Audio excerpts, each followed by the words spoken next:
What is up, my friends? We're live, and we are live with a group that is going to blow your mind today. I mean, totally blow your mind. We've got Colleen Haig, we've got Andrea Finch, we've got Tracy Jensen, and these are not just expert educators. These are some of the best K12 educators in the entire world, even the universe, maybe. The universe, that's how good they are. In all seriousness, these three incredible educators are the recipients of our 2020 K12 Educators of the Year, sponsored by Canvas and Instructure. And we're just thrilled to be able to, I know you guys are all thinking, how did Mark get on the live stream with them? It's just like every other day, guys. I'm just surrounded by smart people that I don't deserve to be there. But today, I feel extra special. So Tracy, Andrea, and Colleen, welcome, congratulations, and thanks for being with us.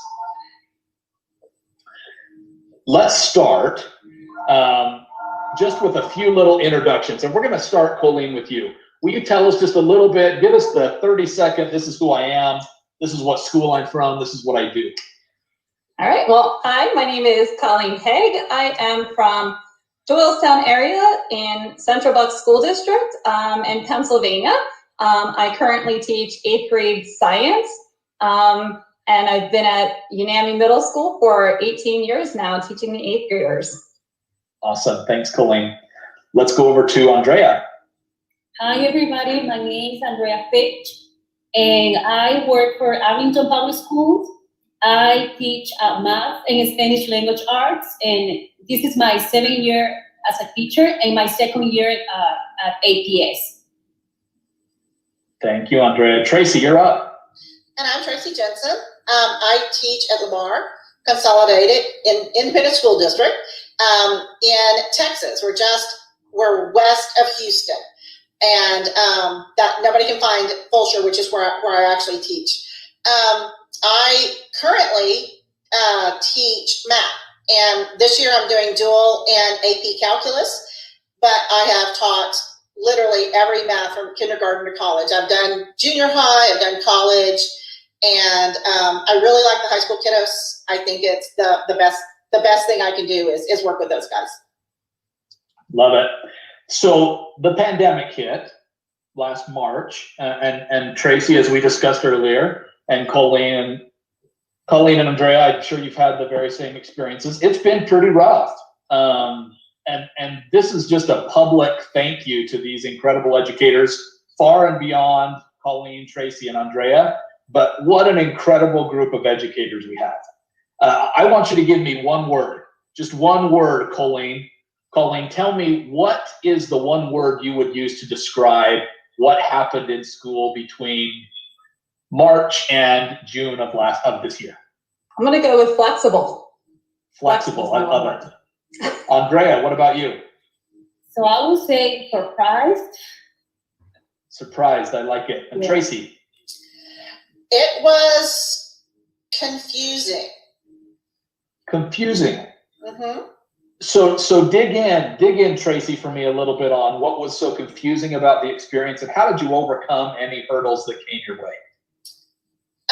First of all, it was confusing because we were never quite sure if we were coming back from spring break or if we weren't coming back or if we were out for the year.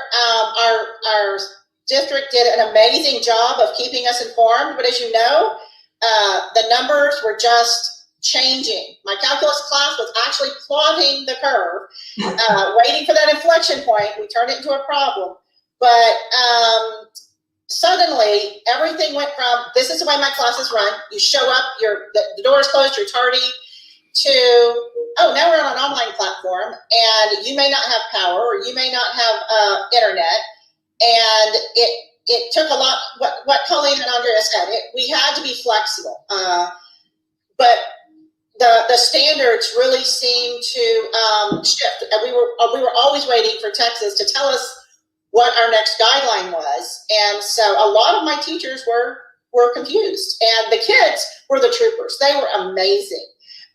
Whatever we threw at them, they stepped up and they took care of business. And the teachers did too. We were just always stressed and trying to figure things out. And we were usually trying to figure things out before we actually knew.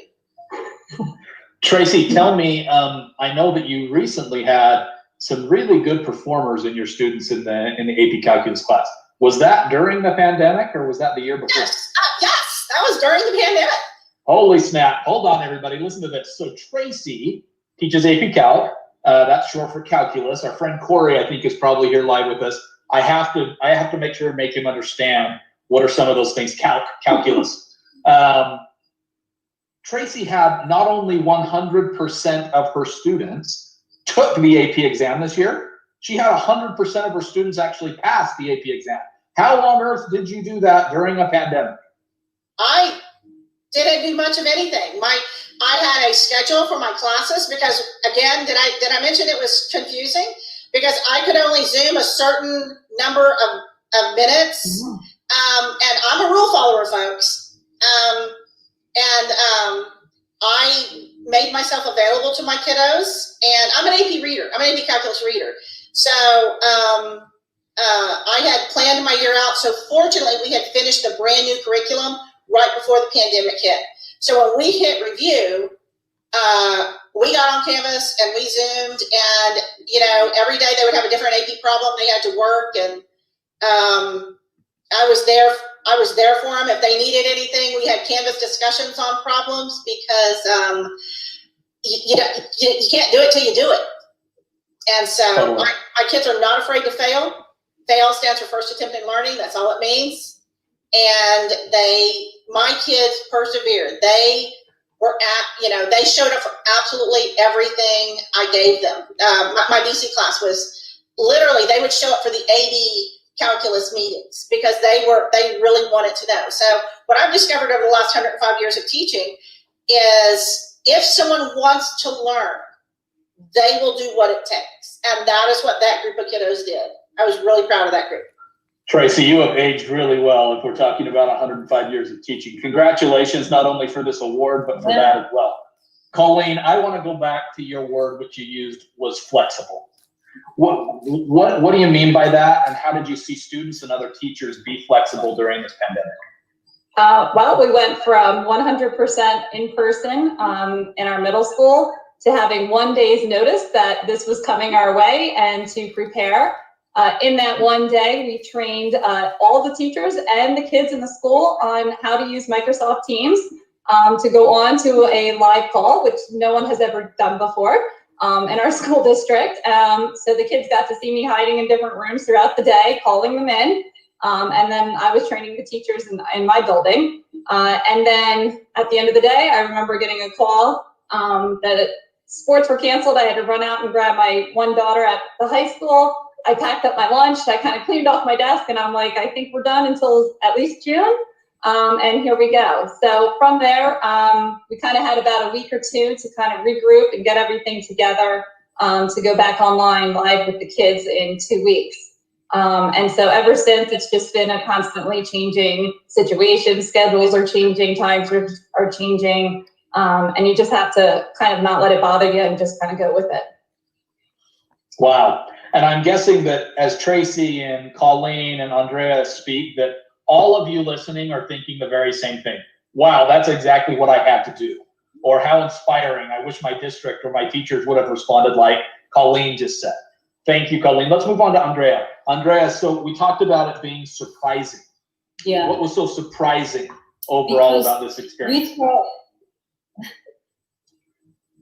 Well, originally we thought we were coming back after 2 weeks because it was in the middle of spring break. And I said, okay, it will be 2 weeks, actually a month. So don't worry about it. So that I was confident because my students knew how to use Canvas. And for 1 day to the next day, we told them, okay, this is the last day of school. We're coming back. This day, use Canvas, just go this, and that's it. The day it was changing, the situation was changing week by week, and we have to be flexible, like Colleen said, and it was surprising because every day was something different that we have to be adapt ourselves and adapt our students at the same time. Great point, Andrea. Were you surprised at how well the students responded and reacted to this super difficult time? Well, there was a group that reacted very well, but we have some groups that they needed support. But overall, I was surprised by both the parents and the students' response to the situation. Awesome. I keep going back to that amazing stat about Tracy and her students, that you've got 100% of students that took it and that successfully passed the AP exam during a worldwide pandemic. That's incredible. And I know we could go through stories with Colleen, with Tracy, with Andrea, and all of you, so congrats. We're now into a new school year. I think either all of you have started, all of you have started. So give me a little, like, Not yet. not yet. You're going to be starting. So talk to me a little bit about what is your school model going to be this year amidst the pandemic? Are you remote? Are you face-to-face? Start with you, Colleen. At this point in time, on September 1st, we are planning 100% virtual start on September 8th with the kids. So we actually pushed back the start date of school by a whole week, just to give teachers some time for more training on Canvas and Teams, and trying to make these lessons engaging and group work, and how we're going to make this collaborative for the kids and meet the kids' needs. After the first marking period, then we're going to reassess and see if we can do a hybrid situation where we'll have a hybrid group come in on Monday, Tuesday, different group Thursday, Friday, and teach at the same time to the online students who chose to do 100% online. So we're kind of being flexible again, just kind of going with the flow.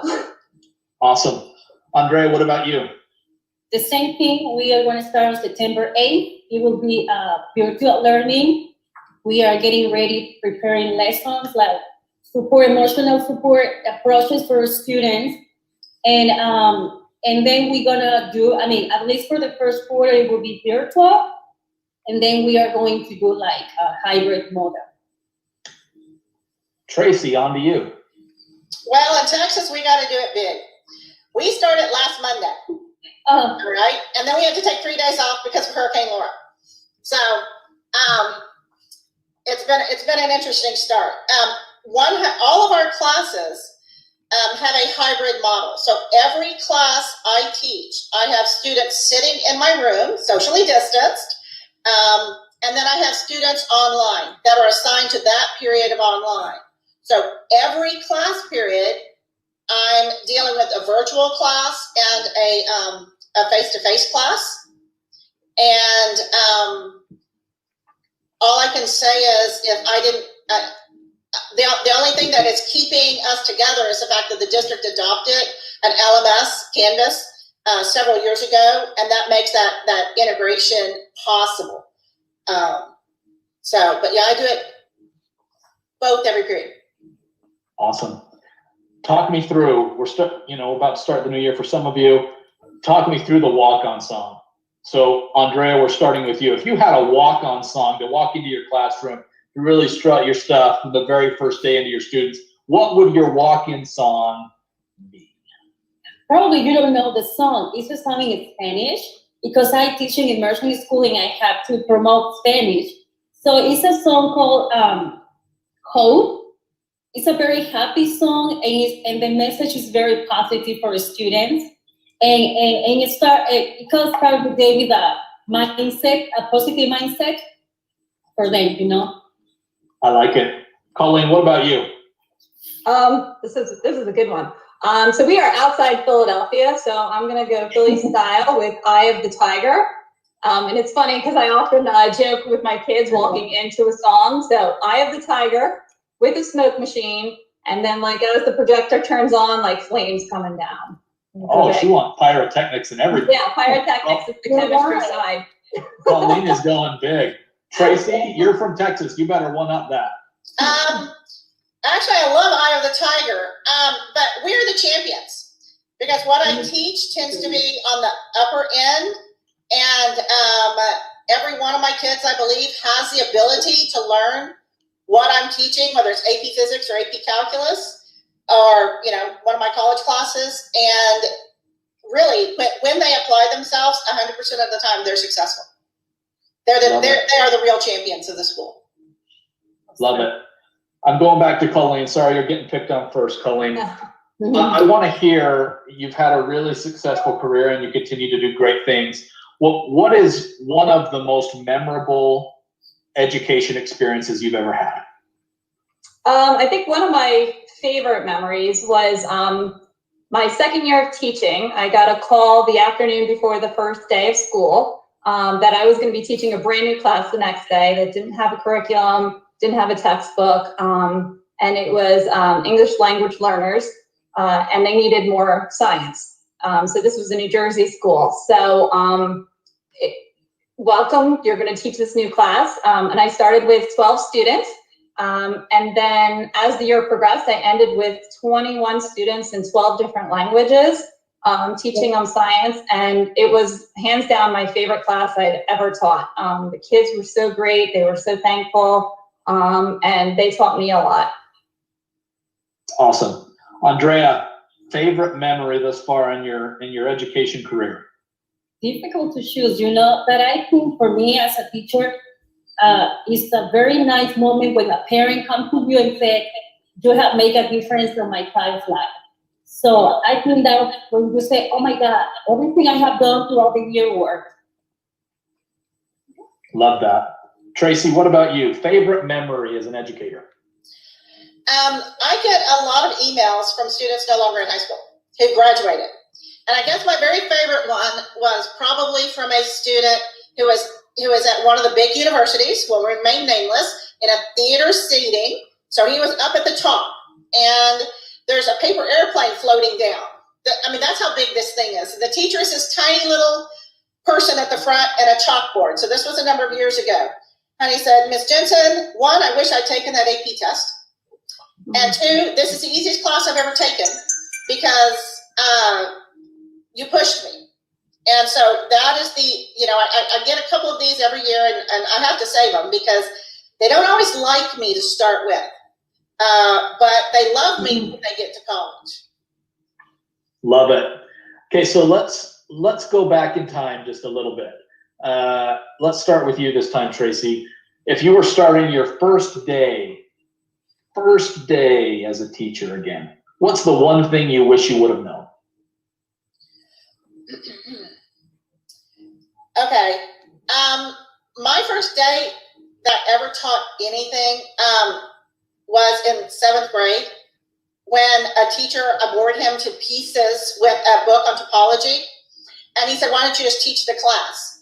And I got excited and I had notes, and I stood at the board and I lectured and I showed them all of this really cool topology stuff while the kids slept. And I think if I could go back, I would, and by the way, I did the same thing when I started teaching college. I was a brilliant lecturer. The kids would sleep through it. That the class is not about the teacher, it's about the kids. And it's not about the teacher presenting a perfect lecture, it's about causing your students to learn. Love that. Andrea, what about you? What do you wish you would have known? How to have fun the first day because you're so nervous and you want to do everything.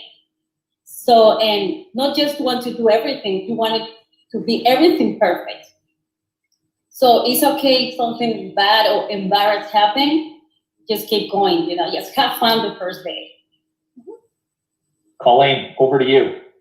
I would say just to show the kids that everybody makes mistakes and that teachers are not perfect people. Nobody is, and that is okay. And so if you're making a mistake in class or something's not working out, let the kids see that part. It doesn't have to be perfect. And sometimes those are the best moments or the best life learning lessons for those kids that, it's not perfect, but we're moving on. It's okay. It's fantastic. Andrea, we're going to go over to you to start this next one. What is one of your goals for this new school year? Well, I know it will be a difficult school year, and my goal is to connect with all my students. So it will be hard doing it online, but I'm going to do my best because I think the connection with the student will open the other doors for learning, and that's my main goal. Love it. Colleen, over to you. What's one of your goals this year? Yeah, one of my goals is we have a new group of 7th graders coming into our middle school along with some of the 8th graders, which I might have taught last year as 7th graders. So again, just that connection, knowing those kids, them knowing that we're here for them, they can reach out to us and have those private conversations if they need help still, even though they're in classes in this virtual space, that they have somebody there for them. Love it. Tracy, let's hand it to you. Every year, I adjust my class. Every period, I adjust because it depends on who's sitting in my class. So my goal is to get to know what my kids actually need. All right? And meet that need as best I can. Not every student needs to learn the fundamental theorem of calculus in my class. Some of them just need some place where they can come in and say they're scared. I had that happen today. Little girl came in absolutely terrified, and after I talked to her for a few minutes, she was fine. Because there's more important things in my class. So I just meet the kids where they are. Mm-hmm. And we're going to piggyback off of that one, and I'm going to go back to you, Tracy, because you can just expound on what you just said. What is that one thing you want your students to take away as they leave your classroom? Oh, absolutely, that they can do whatever they want. If they fill the unforgiving minute with 60 seconds worth of distance run, if they apply themselves to anything, they will see progress. Success is not finishing first. Success is making progress, putting one foot in front of the other every day. You guys are inspiring. Holy cow, I want to come to Texas. I want to go to Pennsylvania. I want to just come on a little field trip. Can I come to your class? Is that possible? Anytime. Wear a mask and stay 6 feet away. You're good. Okay, I like it. Spanish. You will go to Spanish. I actually do speak Spanish. Oh, you do? Okay. I do, so we should have a conversation sometime on there. Colleen, it's over to you. What's that one takeaway that you want your students to leave with? Yeah, that life is lifelong learning. It doesn't stop at the end of the school day or, at the end of the year. That find something that you're interested in and pursue it. Even if it's watching a YouTube video or something that is a hobby, try to incorporate that into your daily life. Love it. Andrea, your turn. I want my students to be confident and believe in themselves, believe that they can do everything they want, It's fantastic. Now, we're going along with that lifelong learning concept that just came in from Colleen, which I love. Reading is a big piece of that, obviously. I want to hear, starting with you, Tracy, what is a favorite book that has really inspired you as an educator? Okay, this is going to sound strange, and I'm a math science person, but I love reading, okay? And my favorite book isn't a book, it's a poem, okay? I love poetry. I actually have the poem If by Rudyard Kipling outside my school door. And when I worked at OSSM, I would give it, and at the end of every year, I give my kids a copy of it. It starts with, if you can keep your head when all about are losing theirs and blaming it on you. That's how the year usually starts, And it's just, it's a father's advice to his son on how to be an adult. And I tell my kids, fill the unforgiving minute with 60 seconds worth of distance run. This and all the earth is yours, and what is more, you'll be a man, my son. And I tell my kids, and you'll be more of an adult than most adults I know. So it's a really cool poem that talks about what to do when you face adversity. And it's don't quit, you stoop and build it up with worn out tools. So. Love it. Andrea, over to you. Favorite book that's really inspired you as an educator? It will sound strange, but it is a psychology book from my first year of college that I have to read. And I learned that as a human being, we have to be treated as a whole person. And it's not just you have to teach. There are other aspects like emotions, intelligence, and that book helped me to understand the human being, And I think as an educator, we should know the person. Love it. Colleen, your turn. Sure. My favorite book is called Bold School by Weston Kieschnick. And it's about a blended learning approach And as a tech coach for my building, I often find, teachers come out with this really cool tool that they want to use, and it's really not about the tool. What is your outcome? What's your learning strategy that you're going to implement in your classroom? And then pick a tool that's going to help you do that. Don't just use something to use something. Love it. Okay, we are moving on to Tracy. Tracy, this is the question that I prepped you on before. I want to know one of your most embarrassing teaching moments. Go. Okay, I was teaching college physics, and we were doing a lab. And like a good instructor, I was demonstrating the lab. Well, the lab had a weight, and it was spinning, all right? And safety was very important, and so I told my students, make sure you stay out of the circle, because if you lean in, and I leaned in. Took me a few minutes to come to. You were out. Knocked me out. Yeah, that was Oh, man. embarrassing. Did you wake up the students looking down on you like? Yeah, it was very embarrassing. But that was okay. I was okay. I think I was more stunned than anything. But you know what? None of my students stuck their head in the apparatus. Winning. That's education right there. Perfect. Colleen, over to you. One of your most embarrassing teaching moments. What was it? Yeah, this is hard because teaching 8th grade, you kind of have to have a hard shell. Don't let a lot of stuff bother you. One of the things I could think about was, I think it was my first teaching lesson ever. I think I was 21 years old, and I was teaching human anatomy and physiology to seniors who were probably 3 years younger than me at that point. And I got done my mini lesson of probably like a whopping 15 minutes. And I didn't know how to end the lesson, so I just stopped talking. And then all the kids stood up and started clapping for me. That's awesome. Andrea, over to you. One of your most embarrassing teaching moments. You won't believe it, but in 7 years, I teach 2nd grade. So I didn't have any embarrassing moment not yet. I'm being honest. That's fantastic. I'm afraid because 2nd graders are they like fun things, and you will notice it as an embarrassment moment. But if I have to, I don't recall having an embarrassing moment. Sorry. We'll give that to you, Andrea. I think that what Tracy is about to say there is just give yourself a couple more years, Andrea. Give yourself a couple more years. For anybody who's listening in today, right now, we are with a really inspiring group of educators. So Colleen, Andrea, and Tracy are the recipients and winners this year of the Canvas K12 Educator of the Year Award.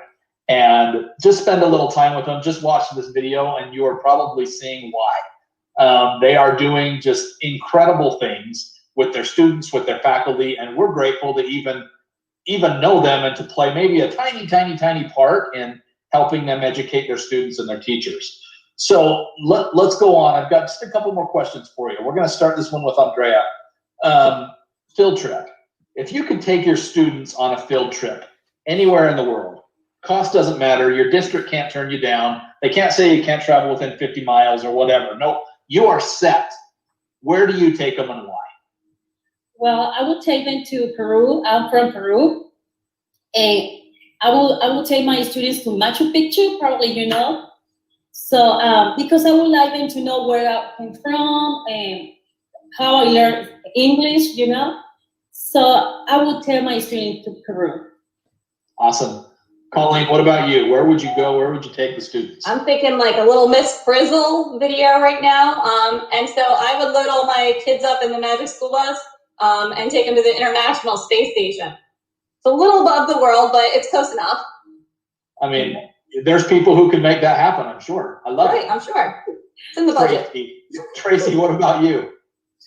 I was thinking very practically. I would take mine to an amusement park because there is so much math and so much science and so much art at amusement parks. How they're able to blend all of that together is just a lot of fun. That's fantastic. So let's get in. We're obviously in structure. We make Canvas, which all of you are big users of. I want to start with Colleen this time and just talk a little bit about what is the one feature in Canvas that has made life hopefully a little bit easier over the past pandemic and as we go into this new school year. Sure. My favorite feature is a mastery path. So it's like a branching question if you haven't used it before. You can use this a couple of different ways, but one of the ways I like to use it is to give the kids either a choice in projects and have those projects lined up, or just to differentiate. So I'm teaching chemistry and physics, and it's tied so closely to their math.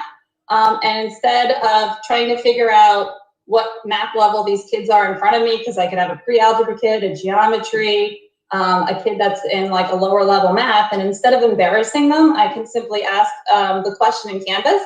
They select whatever math class level that they're in, and then I can give them either the chemistry or the physics assignments that would go with their math level, rather than them all sticking with the same science lesson during that class period. Fantastic. Andrea, on to you. Favorite Canvas feature and why? I'm in love with the quizzes feature, because I can use not just that as a quiz, but I was able to create like a math workshop on quizzes, using the different features in quizzes, like multiple choice question. The students were able to record their answers. They were able to send me videos, so audio. It was great. So, and it was very easy to grade, because I just went to the school grader and everything was there. So I love the quizzes option. Love it. Tracy, favorite Canvas feature and why? I like the pages with tabs. I like being able to go into the HTML and putting the tabs in there. And the reason is I am incredibly organized, and I like to plan things out. So I have every unit planned out, and every tab is something different. So one tab is, I do a flip. So one tab is my video. One tab is their homework. One tab is, different activities. And the beauty of it is, when I had to start this year, I just copied over what I had done before. Everything was still there. I changed things because our theme is math magical, so I had to change everything around a little bit, but most of the work was already there, and it's tabbed, and I color code my tabs so my kids, it's easy for the kids. And during this pandemic, one of the biggest problems has been everything being so confusing for the kids. And to me, the tabs just made their lives easier. And I could link anything into those pages, the quizzes, the assignments, discussion boards, everything. Love it. Ladies and gentlemen, everyone, wherever you are in the world, and as some of you may know, this is a worldwide audience we have on the show from all over the place. As you watch, you'll see people coming in from all over. I want you to take just a second, all by yourself. You might feel awkward. That's okay. Stand up and give these incredible educators a round of applause. Tracy, Andrea, and Colleen, thank you for being inspirational. Thank you for being educators, and thanks for all you do. We're proud to even call you Canvas family if we can, and we're so excited to be able to honor you as our educators of the year. Thank you. I'm going to give everybody a chance to just give us our final comment before we all leave. Colleen, any last words of advice you want to give to educators around the world? Just to be patient. Everything comes with time, and just do what you can in this moment, and it'll get better from there. Love it. Andrea, on to you. What would you say just in these closing moments? I would say just take one day at a time and keep exploring Canvas. Good answer. Tracy, what about you? My tagline on my email is not 7 classes, but 1 education. And just remember the whole child. And I tell my kids my class is the most important, except it's really not. So just remember you've got an entire student sitting in front of you, and work with your entire student. Love it. Again, everybody, big round of applause for Colleen, Andrea, and Tracy, the 2020 Educators of the Year. Big congratulations. Thanks, everybody, for joining us. We'll be back again tomorrow. Have a good one.